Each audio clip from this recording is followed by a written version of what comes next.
बिस्मिल्लाहिर्रहमानिर्रहीम अस्सलाम वालेकुम। कैसे हैं मेरे प्यारे प्यारे व्यूअर्स। उम्मीद करती हूँ सब खैरियत से होंगे, खुशहाल होंगे, जहाँ भी रहें खुश रहें, आबाद रहें। बहुत दिनों से फरमाइश आ रही थी मीठे की। मैंने कहा आप लोगों के साथ इसकी रेसिपी भी शेयर कर दी जाए। बहुत ही ज़बरदस्त मीठा तैयार करेंगे। कोकोनट अरेबियन डिज़र्ट की रेसिपी आप लोगों के साथ शेयर करूंगी। बहुत ही लाजवाब इसको तैयार करेंगे। बनाने के लिए ना ही हमें ओवन की ज़रूरत होगी, ना ही हमें बेकिंग करने की ज़रूरत होगी, ना ही मैदे की ज़रूरत होगी, और ना ही हमें बटर की ज़रूरत होगी। कुछ भी तो नहीं चाहिए, बस घर में पड़ी कुछ ही चीज़ों का साथ ये हम मज़ेदार सा मीठा तैयार करेंगे। यकीन जानिए जिस किसी को भी आप ये मीठा खिलाएंगे ना, वो सरप्राइज ही रह जाएंगे जितना ये मज़ेदार माशाल्लाह से बनके तैयार होगा। जिस किसी को भी आप ये मीठा बना के खिलाएंगे ना, यकीन जानिए वो आपका इस रेसिपी का माशाल्लाह से फ़ैन हो जाएगा। जितना माशाल्लाह से ये ज़बरदस्त मीठा हम की रेसिपी आप लोगों के साथ शेयर करेंगे, ज़बरदस्त लाजवाब बनके ये तैयार होगा। चलते हैं इस मज़ेदार से मीठे की रेसिपी को बनाना स्टार्ट करते हैं। मीठा बनाने के लिए हमें चाहिए होगा दूध। ये मैंने 2 कप दूध लिए। इसका वजन देखा जाए तो आधा किलो के बराबर है। हमने फुल फैट लेना है। ये 2 कप के बराबर मैंने इसमें दूध ऐड कर दिया है। 2 कप दूध डालने के बाद ये 2 अदद मैंने इसमें इलायची ऐड की है, और 3 टेबल स्पून के बराबर मैंने इसमें चीनी ऐड की है। जो चावल खाने वाला चम्मच होता है ना, वो मैंने 3 टेबल स्पून इसमें ऐड की है। चीनी आप अपने टेस्ट के हिसाब से डाल सकते हैं, ज्यादा और कम भी कर सकते हैं। डाल के करेंगे मिक्स। जब तक दूध को बॉयल आएगा हम एक और काम कर लेते हैं। टाइम को क्यों वेस्ट करें, दूध को बॉयल आने देते हैं। इधर मैंने ठंडा मिल्क लिया है, इस 1 कप के बराबर है। इसमें मैं डालने लगी हूँ 3 टेबल स्पून के बराबर वनीला कस्टर्ड के। आप जो सा कस्टर्ड खाना पसंद करते हैं वो भी डाल सकते हैं। मैंने वनीला कस्टर्ड का इस्तेमाल किया है, यही इस रेसिपी में बेस्ट रहेगा। डाल के अच्छे से मिक्स करेंगे। ठंडा दूध में ही हमने इसको शामिल करना है। कस्टर्ड हमने रेडी कर लिया है। ये लीजिए दूध को भी अच्छे से बॉयल आ चुका है। अब हम इसमें शामिल करेंगे जो कस्टर्ड हमने बना के रखा था, वो थोड़ा थोड़ा करके हम इसमें ऐड करेंगे। साथ में हम चम्मच को चलाते जाएंगे ताकि इसमें कोई गुठली वगैरह ना बने। इस तरह से थोड़ा थोड़ा डालते जाएंगे और चम्मच को साथ साथ चलाते जाएंगे।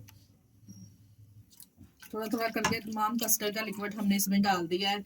अब 2 से 3 मिनट मजीद हम इसको पकाएंगे ताकि जो कस्टर्ड का कच्चापन हो अच्छे से इसमें पक जाए।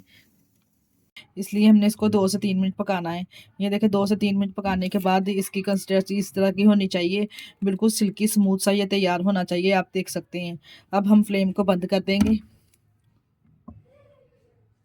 कस्टर्ड को हमने ना ज़्यादा पतला रखना, ना ज़्यादा हमने इसको थिक करना है। इस तरह का होना चाहिए मज़ेदार सी रेसिपी तैयार करने के लिए। ये देखिए इस तरह का जब हो जाए तो हमने फ्लेम को बंद कर देना है।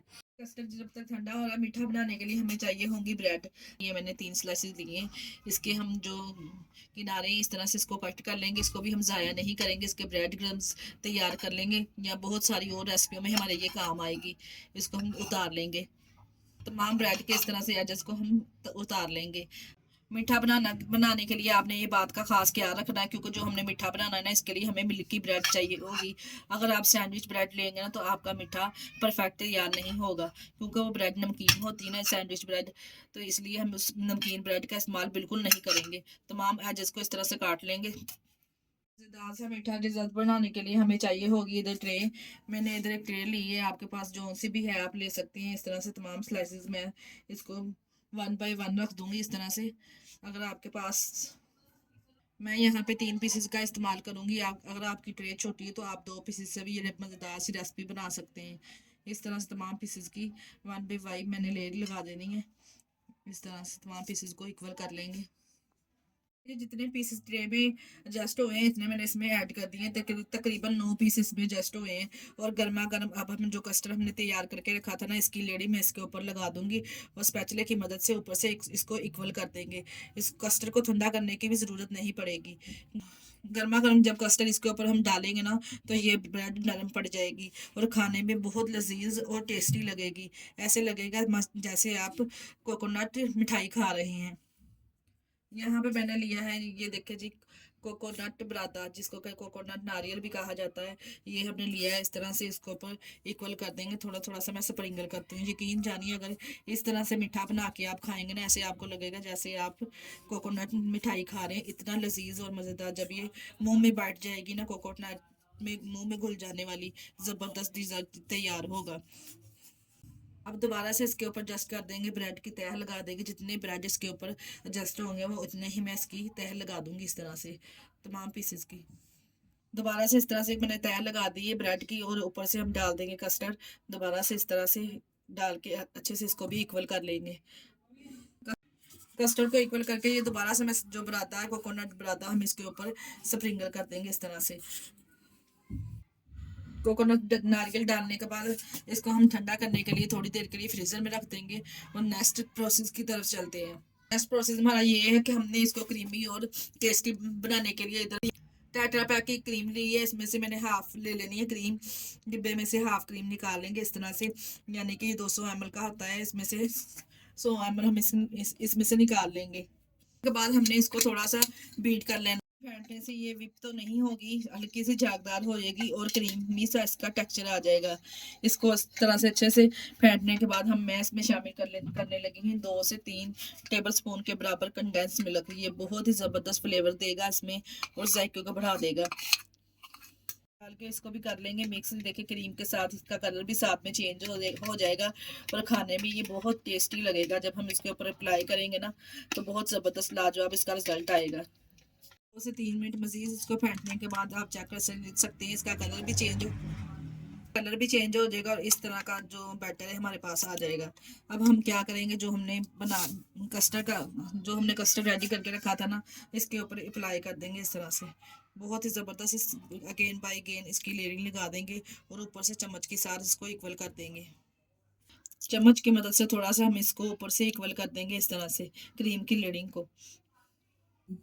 ये देखिए अच्छे से हमने इसको इक्वल कर लिया है। यहाँ पे इसको मजीद खूबसूरत बनाने के लिए ये मैंने लिया है कलरफुल बुरादा। को किसी भी शॉप से आपको आसानी ये मिल जाएगा। कलरफुल बुरादा बहुत ही ज़बरदस्त और खूबसूरती के लिए इस्तेमाल किया जाता है और खाने में भी इसका फ्लेवर बहुत ज़बरदस्त होता है। डाल के अच्छे से इसके ऊपर फैला देंगे। ये देखिए जी, इसके ऊपर मल्टी बुरादा डालने के बाद माशाल्लाह से आप इसकी लुक चेक कर सकते हैं कितना ज़बरदस्त ये लग रहा है। और 2 घंटे के लिए हम उसको ऊपर वाले खाने में फ्रिज में रख देंगे। ये जब ये ठंडा होगा ना, यकीन जानिए जब आप इसको खाएँगे ना, इतना ज़बरदस्त इसका रिज़ल्ट होगा, इतना खाने में ये टेस्टी लगेगा। जिस किसी को भी आप ये खिलाएँगे ना, इसकी रेसिपी आपसे एक बार तो ज़रूर पूछिएगा कि आपने इसको इस तरह से तैयार किया है। अगर आप यहाँ पे चाहें, आपके पास मल्की बुरादा नहीं है, तो आप यहाँ पे ड्राई फ्रूट भी ऐड कर सकते हैं। पिस्ता, बादाम जो भी आप खाना पसंद करते हैं, वो ड्राई फ्रूट इसके ऊपर डाल सकते हैं। लीजिए जी, 2 घंटे के बाद मैंने फ्रीज़र में से इसको निकाल लिया है। जो फ्रीज़र के ऊपर वाली जाली होती है ना, इस पे मैंने 2 घंटे के लिए इसको रख दिया था। अच्छे से ये सेट हो चुकी है। अब मैं आपको निकाल के भी दिखाती हूँ, ये कितना ज़बरदस्त मीठा तैयार हुआ है। माशाल्लाह से चेक कर सकते हैं आप, ये कितना ज़बरदस्त माशाल्लाह से मीठा तैयार हुआ है। जिस किसी को भी आप खिलाएँगे ना या किसी मेहमानों के आगे आप रखेंगे ना, यकीन जानिए वो सरप्राइज़ ही रह जाएँगे, जितना ये लज़ीज़ माशाल्लाह से तैयार होता है। ये देखिए माशाल्लाह से, देखिए कितना ज़बरदस्त बन के ये तैयार हुआ है। माशाल्लाह से आप चेक कर सकते हैं कितना ज़बरदस्त ये और कितना जूसी सॉफ्ट सा बन के ये माशाल्लाह से तैयार हुआ है। जिस किसी को भी आप खिलाएँगे ना, आपकी ये रेसिपी का माशाल्लाह से ये फ़ैन हो जाएगा। इसी स्टेज पे अगर तो आपको हमारी वीडियो ज़रा से भी अच्छी लग रही है तो हमारी वीडियो को लाइक और चैनल को सब्सक्राइब लाज़मी कर दिया करें। इसके साथ ही हमें दीजिए इजाज़त। अपना बहुत सारा ख्याल रखिएगा और हमें दुआओं में याद रखिएगा। हमारे ओके, अल्लाह हाफ़िज़।